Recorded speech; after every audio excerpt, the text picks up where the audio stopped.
Okay, so I would describe myself as a host-associated microbiologist.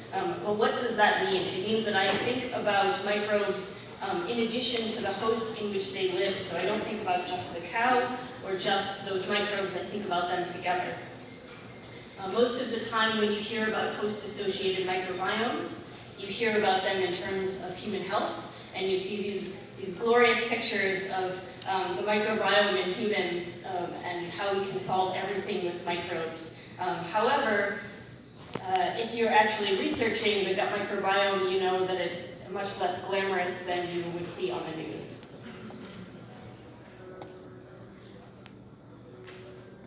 But why do we care about microbes, right? We've already figured it out. We feed the cow, we eat the cow, and we're done, right?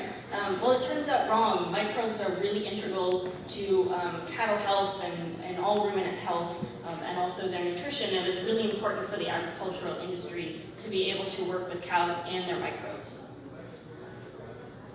And it's not just important for adult cows. In fact, that microbial exposure early on in life is critically important. So I'll be showing a lot of pictures and a lot of graphs, and the words are very small, so don't bother to read any of it. It's just to help illustrate my points. But as that very young calf is born and continues to grow and goes through weaning, their rumen develops and their papillae develop, and the more microbial exposure they have, especially at that early age, helps develop that rumen much faster and gives you a much nicer epithelial layer to help improve health and digestion later on in life.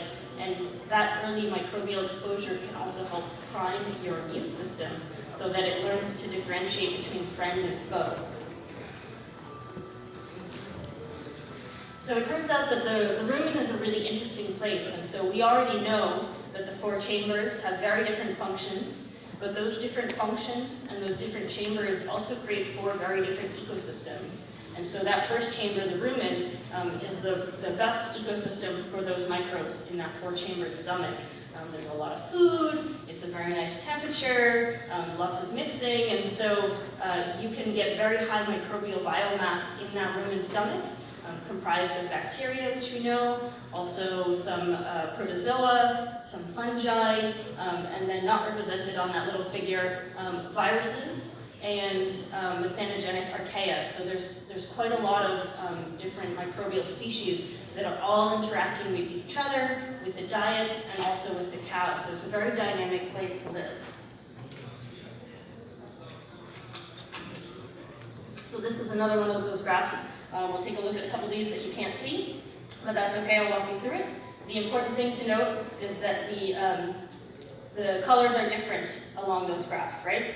So this data is from the bacteria inside of a calf, and along the x-axis, which is most important, each of these represents the bacterial community that we found in calves in different body sites along that gastrointestinal tract. So it starts right here, up at the rumen and reticulum, and goes all the way through the four chambers, through several sites in the intestines, and then we have fecal samples. So it goes top to bottom that way.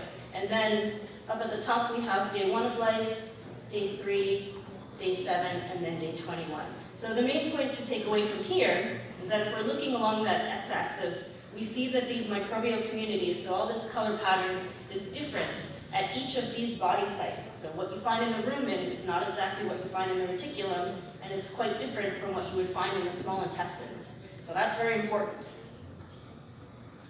The gut microbiota is also very dynamic by day. So again, from top to bottom, you see day 1 of life in calves, day 3, day 7, and day 21. And as we go down along all those days, in almost every single body location, that gut microbiota is very different on each of those days. So even if we're thinking about trying to give a probiotic or a feed additive to help on day 1, by day 3, we've got a very different stomach community that we need to target to work with. And then finally, the gut microbiota is very different if you're thinking about the digesta that's in the lumen or in the middle of the digestive tract, which were the panels that we were looking at over here on the left. And it's very different from what you would find in that mucosal layer that's right along the outside of the digestive tract where the host epithelial is. So again, we've got our body sites along the x-axis, and day 1 at the top, day 3, day 7, and day 21. And again, all you have to notice is that the color pattern for each body site is very different between what you find in that digesta and what you find along that mucosal layer that might be associating with the host. And so this is really important if we're thinking about trying to target microbes that are actually interacting with the host, rather than the ones that are just passing through, maybe just digesting some of the diet, but they're not really impacting the host whatsoever. And it's also sort of important to note the mucosal bacterial populations look a little bit more similar from day 1 to day 21 than the digestal layer. So it seems like there might be a little bit more stability in the taxa, the bacteria that can live in that mucosal layer and can interact with the host, whereas what you find in that digesta in the middle is very reactive to diet and whatever else that cow might be ingesting. So again, this is important for hosts if we're thinking about feed additives or probiotics, whether we need to target something that's in the middle or something that's going to be on the edges. And it's also worth noting, so here circled we have fecal samples, and you'll notice that the fecal samples are not the same as any other body site. So if you're thinking about designing an experiment or, again, a feed additive or probiotic, and you want to be able to target digestion in the rumen or in the small intestines, you really need to know what the population is at those specific body sites so that you can make an informed decision about how to affect that community, because unfortunately feces is not always a good proxy for that. Okay, so we know that microbes are important to the ruminant, great. But where are they coming from, and why do we care where they're coming from? Way too many.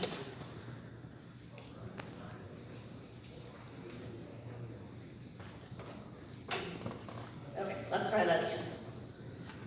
Okay, so where are these gut microbiota coming from? Are they coming from the environment? Are they coming from the mother? Maybe from the diet?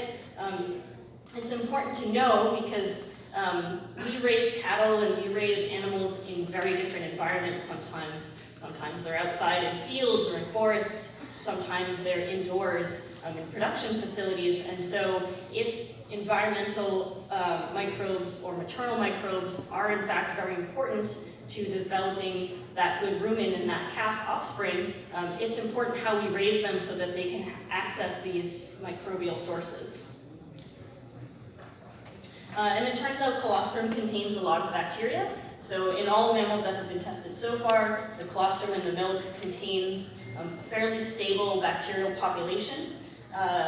This in particular is showing bacteria that are in cow colostrum, and it's at the phylum level, so very broad taxonomic category. The one you see in purple is Bacteroidetes, that's the phylum. But the important thing to note is that most of what was the bacteria that were in here were actually in the genus Prevotella. You might have heard of Prevotella. They tend to be great at digesting a lot of different things. So some digest protein, some digest starches and fats, and some of them can actually help digest cellulose and other plant compounds. And so a lot of what we found in the colostrum happened to be Prevotella. And wouldn't you know it, but Prevotella is also found in all mammalian guts. So it seems like there's a clear connection here where that early microbial exposure from colostrum is helping to seed what we find in that digestive tract. And it turns out that's true. Bacteria from the colostrum are found all along the calf GI tract. So I know you probably can't make this up, but here's the calf GI tract, and we see bacterial similarity to a number of different sources. So colostrum happens to be those little slivers of yellow here. But we found that our cattle, our cows, had bacterial similarity not only to colostrum, but also to the dam's vagina. They get exposed during parturition. And then these large sections in gray were ones that we didn't know where they came from. So they might be from the environment, they might be coming in from their diet, but there are all these other potential sources of microbes in that calf digestive tract. So the reason we want to know where they're coming from is because we want to know whether any microbes would be okay, or whether it has to be specific microbes, and whether they have to come from specific sources. So an E. coli that comes from the dam might not be the same as an E. coli that comes from the dirt. So it's very important if we're trying to think about not only animal health, but also creating probiotics that might be actually efficient. So we're not sure yet in the research community whether probiotics are effective because they are native and they belong in the gut and they do well there, or because they are not native and they happen to be better at out-competing things that you might find living in there. So that's some of the questions that we're asking in terms of where are these microbes coming from and why does that matter? And again, it sort of all comes down to health. So maybe it doesn't matter if you get E. coli from the dam or from the environment, as long as that E. coli doesn't make you sick. So if we're thinking about creating these therapeutics, really we want to know where these microbes are coming from and if they are important to health, so that we can create therapeutics that mimic this.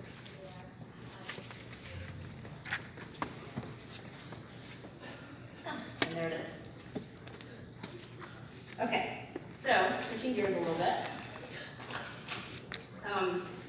We know very well that diet is a strong driver of that microbial community that you're going to find in the digestive tract, right? If you feed microbes, you'll get those microbes.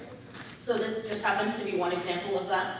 This was in a lamb study that I did. So we have lambs at 2 weeks of age when they were on milk replacer, all the way through 6 months of age when they were out on pasture. And again, all you have to do is pay attention to the color changes between these panels. And you see that as these lambs aged and were weaned onto various different diets, their bacterial microbiome in their rumen changed in response to that diet. However, some of them, like this light blue down at the bottom, Prevotella family, again, members of Prevotella, they happen to be pretty consistent throughout that first 6 months. So some of them stayed, some of them came and went with respect to particular diets.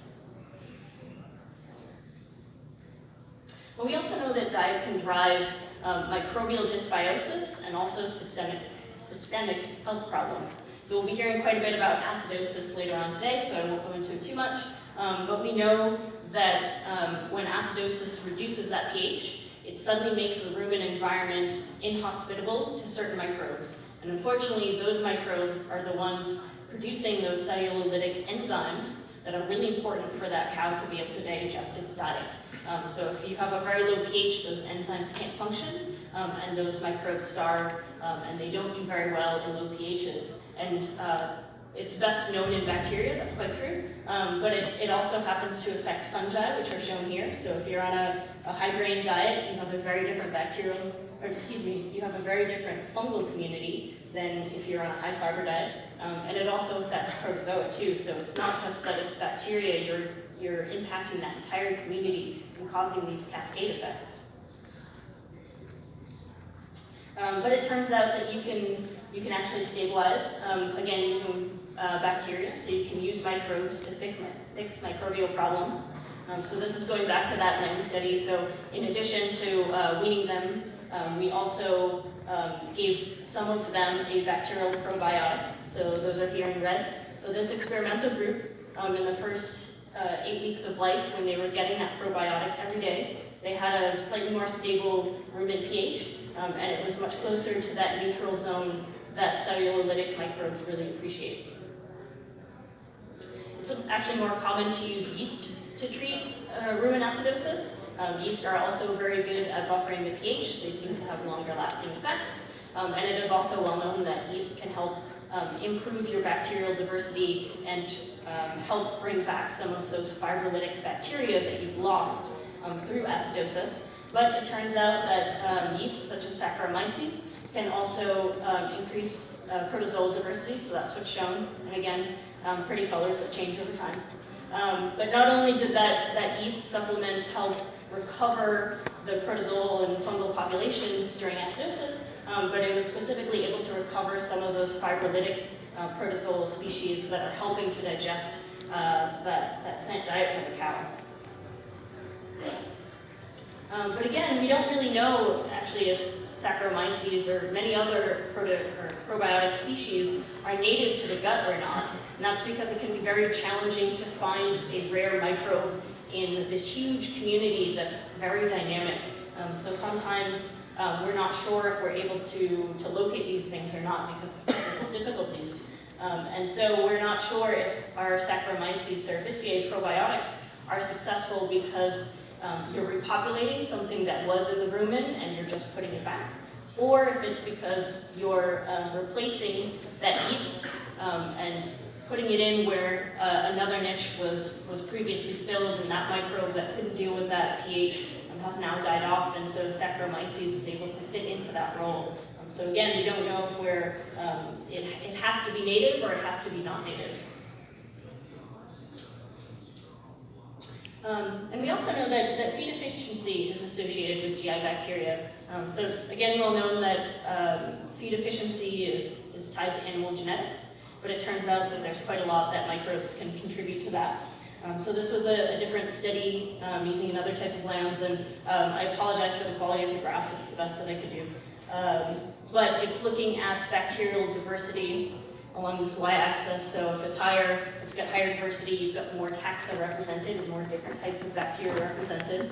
And the darker dots are those high efficiency lambs and the lighter dots are those low efficiency lambs. But again, we found that there were certain bacterial communities that were associated with high feed efficiency lambs, and we had higher bacterial diversity in the rumen and the duodenum, and lower bacterial diversity in the jejunum and the ileum. So again, thinking back to that different microbial community based on body site, if we want to encourage feed efficiency or maybe contribute to it some way, we need to know where our therapy is going to be targeted so that we can understand the community in that particular body location and make a well-informed probiotic.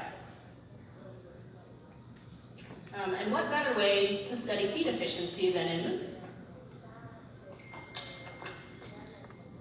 So these are the North American moose. They tend to be in the northern US and then most of Canada. They eat really woody browse. So they like to strip tree bark, they'll eat twigs and leaves. Sometimes in the summer, they'll go to swamps and they'll eat swamp plants because they happen to have high salt. But typically they eat a diet that's very, very high in cellulose and lignin and a lot of different fibers. And so they get really, really large based on this low-calorie diet. So we assume that they have a really efficient microbiome that is able to help them digest this fibrous diet and turn that into usable meat. And so what I did as part of my PhD a number of years ago was to take microbiome samples from the rumen of the moose, isolate some bacteria in the lab. I came up with a probiotic using 5 of those species that I pulled out of the rumen of moose, and I gave it to those lambs to see if it would make them grow any larger. It didn't actually make them grow any larger, but it did reduce our production costs. So our probiotic lambs were no larger, and they didn't weigh any more really than our control lambs, but our feed costs was down. So our experimental lambs that got that probiotic, it was a fibrolytic probiotic, so it wasn't lactobacillus or anything that we typically see in like human products.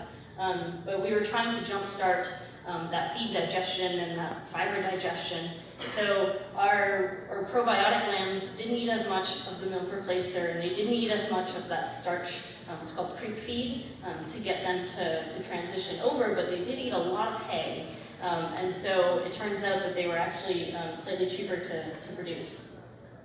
So this would of course need to be repeated with a larger number of lambs and more mechanisms to really understand what's going on, but it gives an interesting example of how we can use wild ruminants and what nature has already provided for us as very efficient microbes, and we can use that to help the animal industry.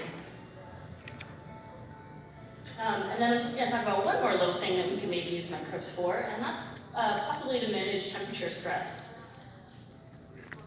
So globally, heat stress negatively impacts livestock.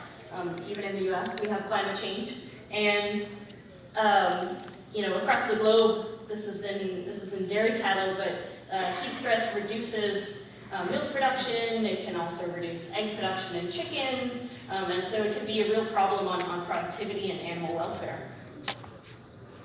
And we also know that heat stress can affect gene expression in animals. So if a cow gets heat stress, certain genes will turn on and others will turn off.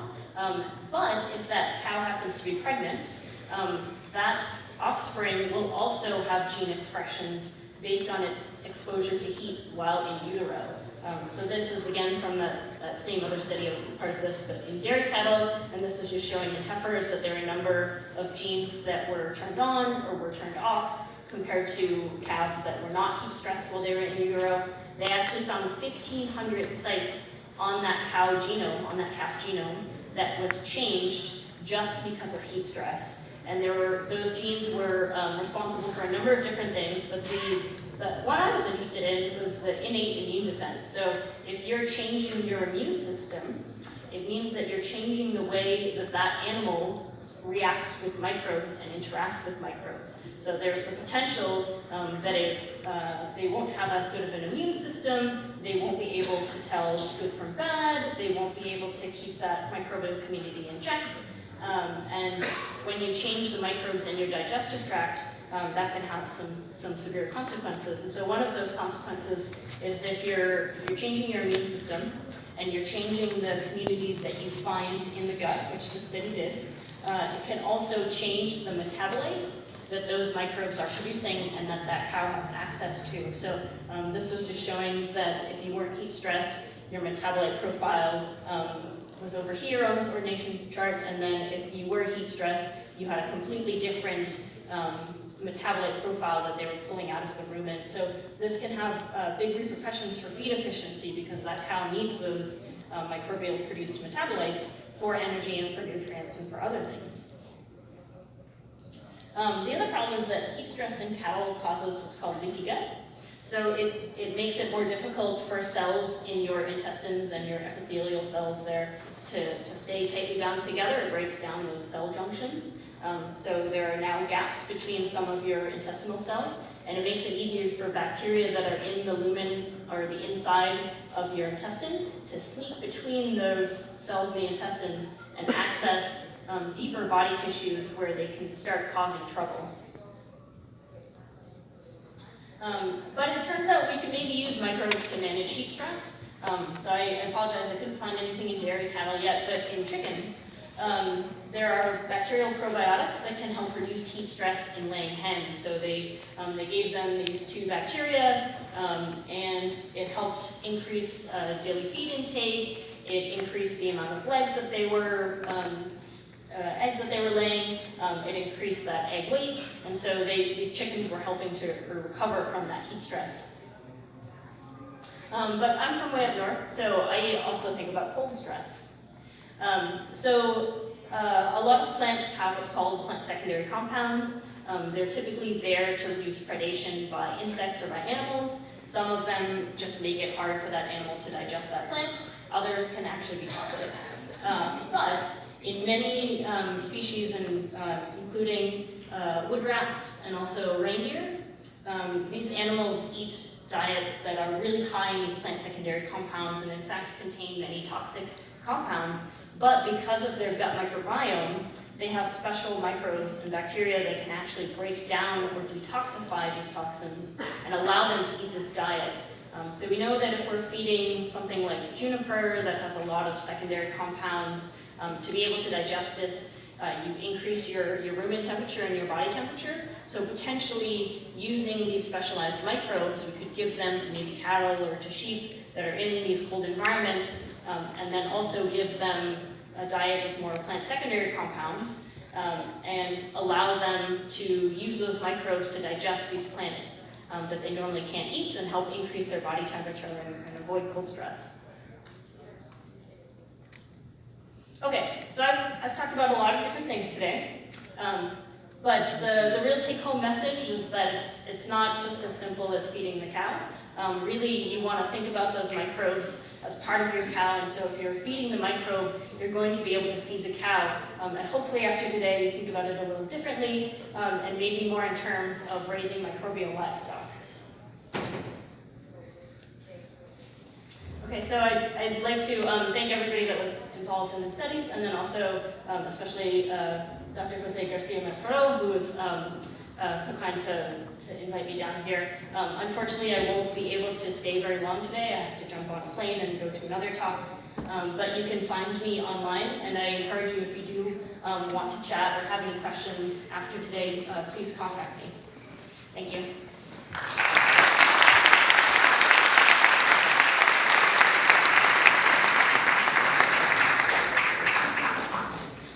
Agradecemos a la doctora por su plática y iniciamos la sesión de preguntas y respuestas. Si alguien tiene una pregunta, por favor de levantar su mano y le van a proporcionar un micrófono.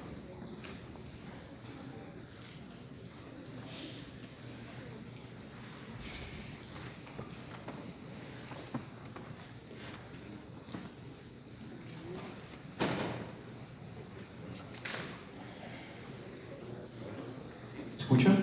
Ahí, okay. I can ask you in English, no problem also. My question is basically, you present here a point of view where you are trying to establish beneficial bacteria.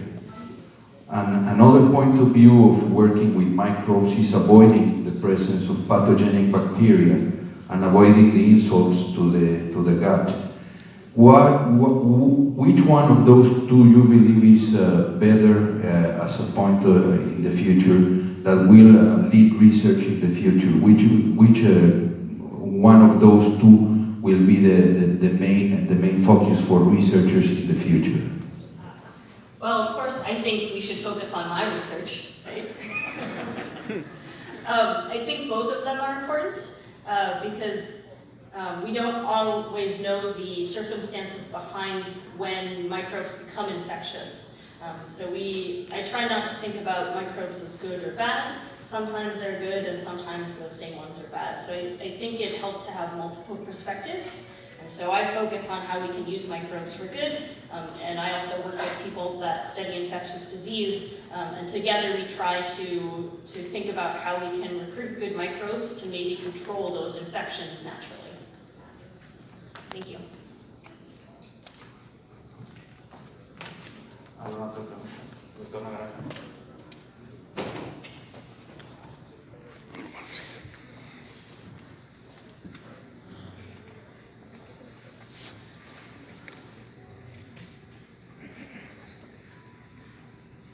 That was a really nice presentation. So the question I have is on colostrum. You mentioned that's one of the sources of microbes for the gut, if it not in the gut. What would happen if you deprive the calf of colostrum, and how would that impact subsequent microbial development? Yeah, so if we were to deprive the calf of colostrum, I think it's more of a concern that they're not getting those antibodies that they need. So those calves can get colonized from other microbial sources. So if they don't have it from colostrum or from maybe dam's vagina, they put everything in their mouths. They'll pick something up from the environment, and so it's tough to separate out the effect of not having colostrum and from not having those antibodies and getting different microbial exposures. So I think it's easier to show that in maybe monogastrics, like primates or like mice, where they are getting antibodies across the placental wall, and so you don't have that particular challenge to deal with to confound your experiment. So the calf project I showed you, they actually separated the calf from the dam immediately after birth. So aside from being born, the calf didn't have any microbial interaction with its mother. They aseptically collected that colostrum and then went and fed it to calves. And so those 2 feedings of colostrums immediately and then 4 hours after birth were the only colostrum that those calves received. And we were surprised to see that even by 21 days, we were still finding some of these microbes sourced from the colostrum. So it seems to be particularly important, but it's very difficult and expensive to collect all of the environmental samples that you would need to be able to identify all of the microbes that might be coming into that cow. But we're working on it. Thank you. So, Luis Tedeschi from Texas A&M, really nice presentation. I'd like to go back to your, I think it was in the beginning of your presentation, you were talking about the variation or variability of the microbiome from actually one day to the next, and then the variation from comparing feces and rumen. So the question really is this: so when we're feeding different microbes or prebiotics or probiotics or DFMs, whatever you call it, is the objective to stabilize that variation, or the objective is to increase that variation? I think it depends on your goal. Is there any risk of trying to stabilize that variation or stabilize the groups, a group of microbes or groups? Right, so it's kind of at least in young animals, it's a challenging time to use microbials because you know that their digestive tract is growing, it's changing its anatomy, it's becoming more muscular and more developed, and so because they have that diet change and because they have that anatomical change, you're going to have variability no matter what. So to a certain extent, you can sort of embrace it. If you're thinking about cattle, at least trying to keep it maybe within a pH range is perhaps a better way to think about it. So you don't necessarily want to keep it stable, you just want to keep it from being too variable, if that makes any sense. There's also a lot of work in terms of gut dysbiosis later on in life. So it's okay if you're dysbiotic when you're young because you might grow out of it and it's part of growing up. But when you get older, you might have these chronic issues like colitis or IBD or something like that, and so you have variability there, but it's much harder to get rid of that. And so instead of maybe adding microbes to try and stabilize that, there's some thought that you do actually want to introduce more variability to knock everything off of its axis, and then maybe start again, possibly by recreating what you would find in colostrum or breast milk, and restart that successional change of microbes.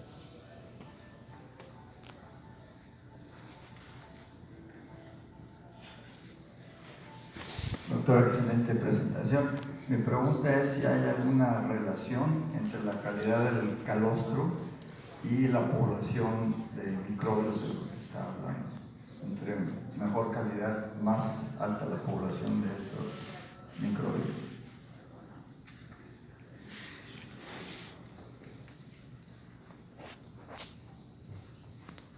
That's a good question. There's definitely a difference in quality in terms of nutrition and in terms of antibiotics, or antibodies rather, but I don't know if anyone has looked at microbial quality of colostrum. At least in humans, we've done more studies on breast milk, and it seems like every woman has a sort of particular and stable bacterial community that's associated with her breast milk. And it seems like it doesn't matter quite so much what that infant is receiving. So it's possible that in cattle, as long as that colostrum contains maybe certain particular species like Prevotella or certain characters, that it doesn't matter what else is there. But I haven't seen quite as many studies on colostrum as to be able to tease that out.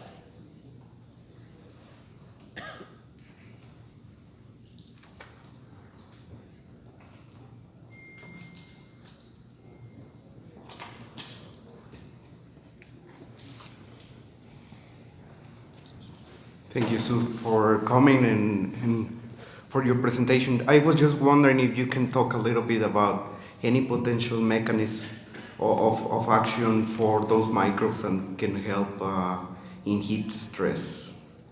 Do you know, or do you know anybody that may know?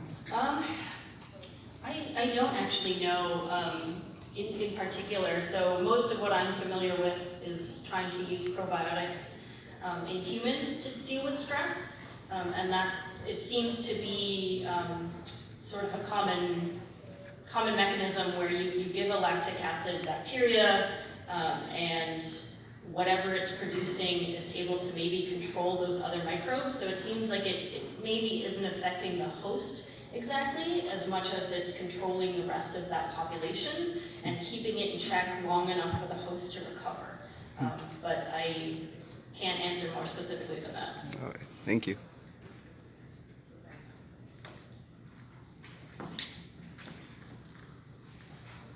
Si no hay más preguntas, de parte del comité organizador del simposio le hacemos entrega de un diploma por su valiosa participación, así como también una canasta con dulces regionales de Nuevo León.